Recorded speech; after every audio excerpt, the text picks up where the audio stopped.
আসসালামু আলাইকুম। দিনার ছোট্ট রান্নাঘরে সবাইকে স্বাগতম।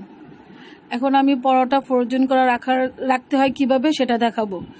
আমি একটা কুসুম গরম পানি নিয়েছি আর বলে একটু লবণ নিয়েছি। এখন পানিটা ঢেলে দিব, ঢেলে দিয়ে লবণটার সাথে ভালো করে মিশিয়ে দিব। তারপর এখন ভালো করে মিশানো হয়ে গেলে তারপর ময়দা বা আটা যে যেটা খান সেটা দিবেন। ভালো করে মেখে নিচ্ছি। তারপর মথা হয়ে গেছে। এখন এটার উপর একটু অল্প তেল দিয়ে ভালো করে মুছবো। একটু তেলটা দিলে পরোটা একটু খাস্তা হয় বা মচমচা হয়, তাই দিতে হয়। এখন দেওয়ার পর একটু বেলে ভিতরে আবার তেল দিব, দিয়ে পুরো রুটিটার মধ্যে মিশিয়ে দিব। তারপর একটু ময়দা ছিটিয়ে দিব। ময়দা ছিটানোর পর আমি যেহেতু গোল করে পরোটা বানাবো, তার জন্য আমি গোল করেই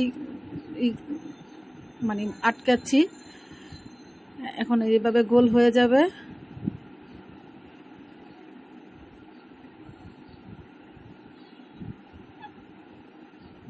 এখন বেলে নিব।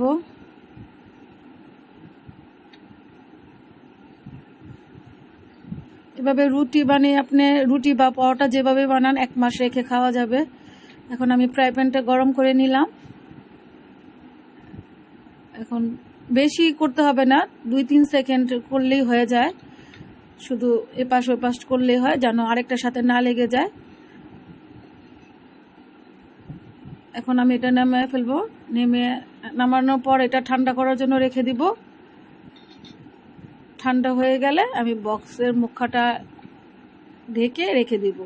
আর এখন যে দেখালাম, আপনাদের যদি ভালো লাগে আমার পেজটিকে লাইক ফলো দিবেন, আর আমার একটা ইউটিউব চ্যানেল আছে, সাবস্ক্রাইব করবেন।